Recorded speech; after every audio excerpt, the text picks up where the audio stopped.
Thanks for joining us on this edition of National Focus. I'm Kerdisha St. Louis.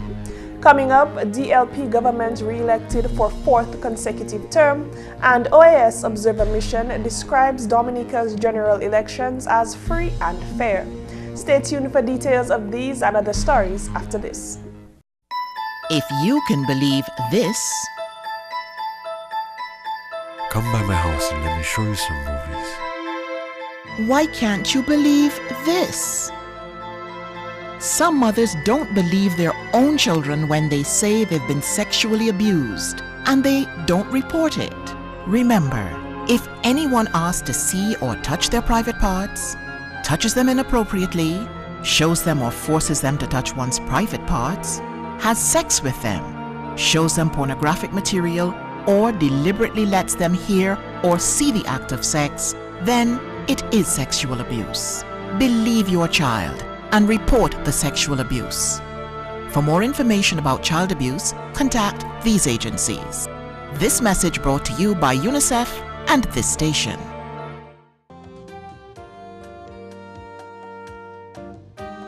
Let's have some fun, eh? I'm not ready for your kind of fun yet. But everybody else is doing it. But I'm not everybody else. I'm me, and I want to do well in school. Well, you definitely get an A for attitude. I plan to get an A in life, and then I think of your kind of fun. So what am I to do in the meantime? You'll survive. Say no when you're not ready. Use condoms when you are. Thanks for staying with us. The majority has spoken. Dominicans have again proclaimed loudly and clearly that the Labour Party government, led by political leader Roosevelt Skerrit, is who they want to lead this country further into economic and social development. After 32 days of intense campaigning, on December 8th, the long-awaited election day, the Dominica Labour Party was re-elected to serve its 4th consecutive term in government. By the end of the preliminary count on Monday night, this was the decision landscape indicating how the voters cast their ballots. The Honorable Prime Minister Roosevelt Skerrit responding to the new mandate with humility. I am humbled by the overwhelming response of the electorate of Dominica to our appeal for the mandate to continue to govern Dominica for another 5 years. I am particularly mindful of the fact that there are only 4 other occasions on which a ruling party has been returned to office for the 4th consecutive time in the entire Caribbean region. I am therefore exceedingly proud that we have made history today in more ways than one. In the Vacas constituency, Prime Minister Honorable Roosevelt Skerrit retained his seat, as did Reginald Austrie in the Cottage constituency, Ian Douglas in the Portsmouth constituency, Kelva Daru in St. Joseph, Rayburn Blackmore in Maho, Johnson Drago in Castle Bruce, Ivor Stevenson in Mont Jean Rivière-Syrique, Peter Seja in La Plaine, Dr. Kenneth Daru in the Petite Savane constituency, Justina Charles in Grand Bay, and Dr. Colin McIntyre in the Roseau Valley. Newcomers for the DLP, Rosalind Paul won Pebush, Cassius Daru took Salibe, and Catherine Daniel the Collyhoo constituency. Ian Pinard, returning to politics after a brief absence, retained the Soufrière seat for the party. 6 seats, the Wesley, Marigot, Salisbury, Roseau North, South, and Central constituencies, went to the opposition United Workers' Party. To the new team, which will lead this country into the next 5 years, Honorable Skerrit had this to say. Unfortunately, some of our dear candidates were not elected this time for some reason. You have my sympathy and my ongoing support, and I am sure that you will continue to serve Dominica in some noble capacity. Also, I wish to welcome new members, Catherine Daniel, Rosalind Paul, Cassius Daru, and the returning Ian Pinard to Parliament and public life. By the same token, I wish to congratulate Mr. Lennox Linton, the political leader of the United Workers' Party, on his election to Parliament, and also the other new opposition members. He anticipates a stronger opposition in the best interest of the will of the Dominican people. The Prime Minister acknowledged that only a performing team with a record of consistent delivery will be chosen by the people to make Caribbean history. I thank you for showing that in the Commonwealth of Dominica, common sense has triumphed over propaganda and the appeal to raw emotions. I am convinced that the onslaught on poverty and ignorance by the Dominica Labour Party during the past 14 years has already begun to bear fruit. Ladies and gentlemen, I promise you that in our next term, more resources will be devoted to wiping out poverty and ignorance from the island of Dominica. The best is yet to come. The Honorable Prime Minister made a point of highlighting that his government's work is for the continued benefit of all Dominicans, regardless of political affiliation. The nation's newly re-elected leader answered the question of what is next for Dominica. I therefore want to appeal to all Dominicans that this is not the time for boasting or ridiculing anyone who may have supported other parties.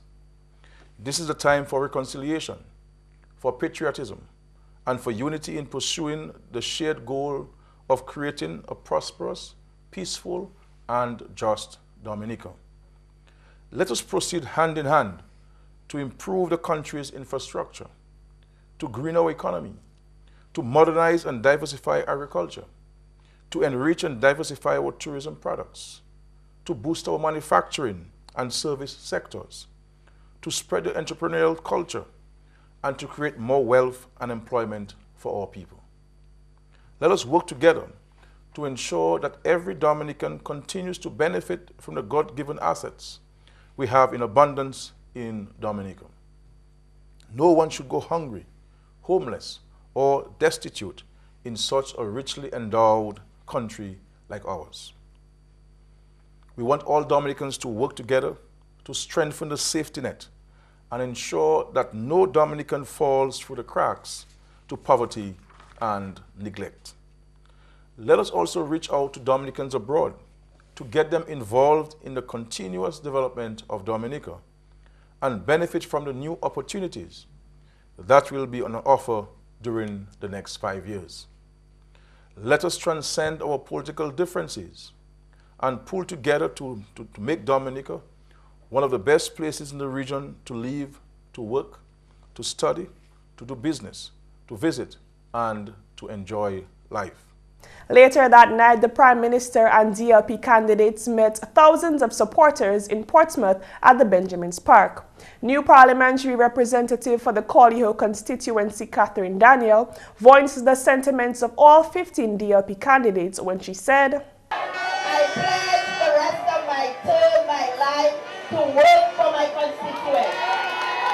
I'm really humble, very, very humble. And humility is one key thing that we need to take with us when we serve people. And I'm humbled by the fact that the constituents have voted for me and the Labour Party overwhelmingly. Athenia Benjamin, who contested the Wesley constituency seat for the DLP, assured voters that she is nevertheless here to stay. Tonight is a wonderful night. I didn't make it all the way through, but I still give thanks and praise to the Almighty. I can praise this to God. Thanks to the people that blessed me and worked for the help and working for me. I came up a little short, but we still got to go. The Dominica Labour Party is in the house, and they are moving us forward. So we are solid with Labour, and I'm not going anywhere. I am going nowhere. I am a citizen of this land, and I'm going to stay right here. An emotional DLP leader spoke from his heart when he addressed the thousands of loyal supporters. I said to you during the campaign that this next term is your term. And we shall make the resources available to addressing your challenges. And we'll do it in a big way to you, for you. We will not forget you. I will not forget you for sure. We give you the assurances that it will not be business as usual. From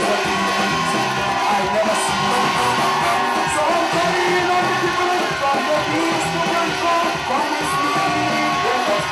east to the Honorable Skerritt has extended an invitation to the opposition to join hands to build this country.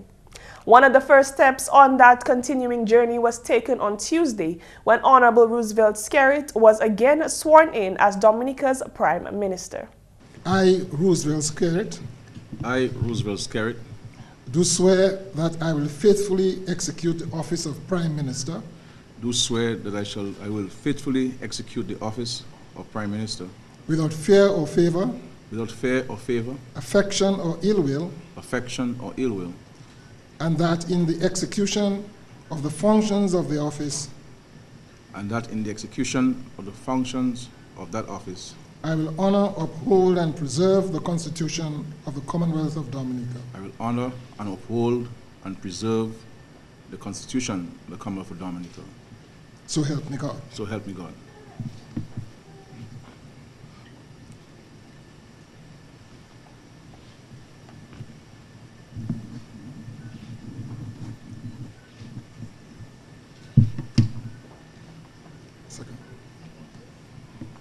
I, Roosevelt Skerritt, do swear that I will faithfully bear true allegiance to the Commonwealth of Dominica. Do swear that I will faithfully bear true allegiance to the Commonwealth of Dominica. So help me God. So help me God.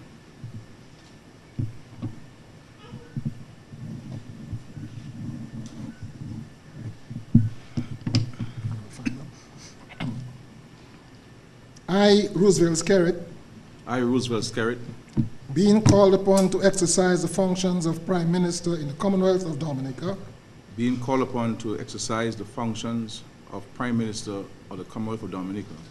Do swear. Do swear. That I will not directly or indirectly.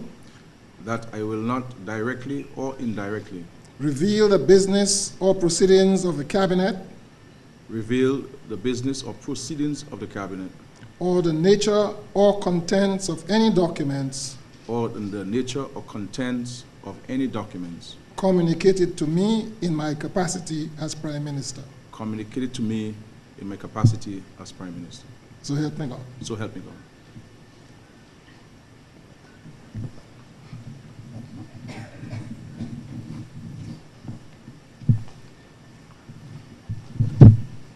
Congratulations. Thank you.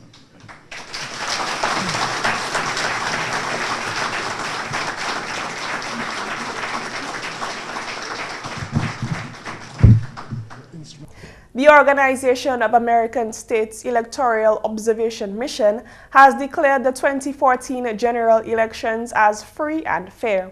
The six-man delegation observed the general elections on a Monday, December 8th, and gave their preliminary report subsequent to the election results. Adam Blackwell is the OAS Secretary for Multidimensional Security and was designated by the Secretary General as the chief of the mission. The mission congratulates Prime Minister-elect Honorable Roosevelt Skerritt and the Dominica Labour Party for their victory in yesterday's general election, and recognizes the efforts undertaken by the Electoral Commission and the Chief Electoral Office to organize the electoral process and to ensure that the elections were carried out successfully. The mission focused its observation activities on gathering information about the status of the recommendations by the OAS Electoral Observation Mission from 2009. And on election day, the members of the delegation visited the country's 21 constituencies and observed the voting process from the opening of the polls to the transmission of the preliminary results last night. Observers noted that the polling stations opened on time, were adequately staffed, and fully equipped with all of the materials required for the election. The mission highlights the professional and deliberate conduct of the poll workers, who were very well trained and facilitated the voting process for the electorate. In addition, we want to emphasize the commitment of voters who waited calmly and patiently, and in some cases in long lines, to exercise their franchise or their vote. The OAS Electoral Observation Mission supports the introduction of the new translucent ballot boxes and additional security measures to safeguard the votes and strengthen the transparency of the electoral process. The chief of the mission also had a few recommendations coming out of their findings. The OAS Electoral Observation Mission recognizes the historic role that women play in Dominica, becoming the first country in the Americas to have an elected female head of government. Despite the strong participation of women in the organization and administration of the electoral processes, it is important to note that only 6 of the 44 candidates running in this election were women. The preliminary results indicate that 1 out of 21 seats of the House of Assembly, women will hold only 3. And the mission recommends that political parties consider initiatives including training programs and awareness-raising campaigns geared towards enhancing leadership role of women in the political process. The mission met with the Honorable Prime Minister Roosevelt Skerrit, who is the leader of the Dominica Labour Party, Lennox Linton, leader of the United Workers' Party, as well as electoral authorities and other individuals. The 6-man team included 3 individuals who observed the 2009 general elections. The team arrived in Dominica last Wednesday.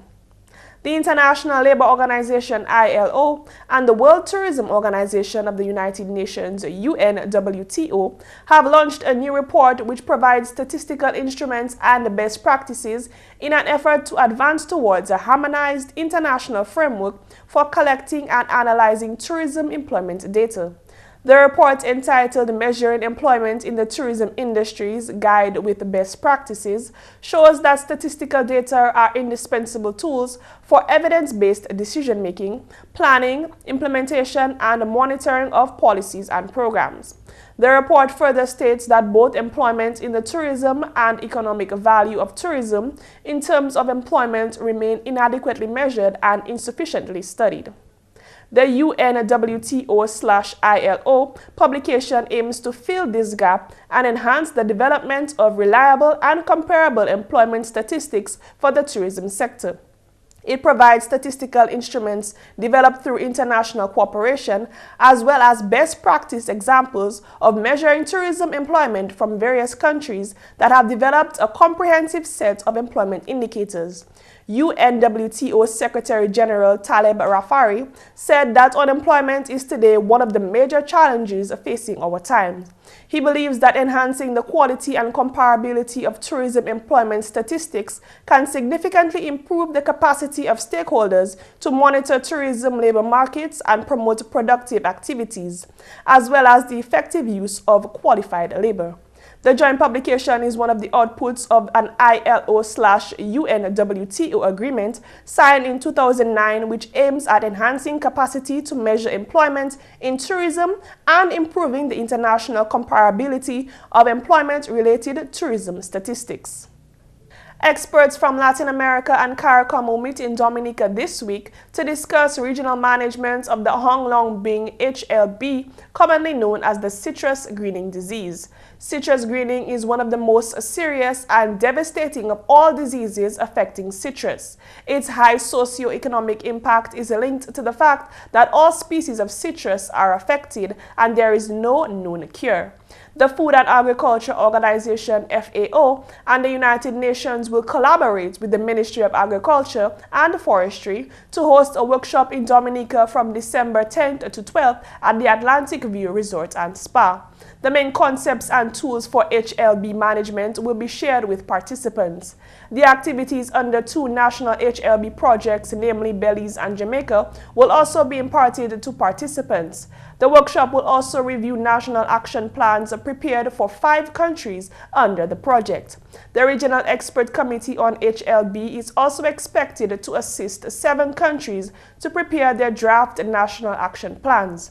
In 2011, the Food and Agriculture was given the mandate to provide the necessary coordination for the management of citrus greening. This workshop is being held as a response to this mandate and is expected that all countries represented will have a national action plan to effectively manage the citrus greening disease. Participants from the national plant protection organizations within CARICOM and experts from Bolivia, Colombia, Ecuador, Peru, and the Dominican Republic are expected to attend this workshop. Coming up, more money-saving tips for Christmas.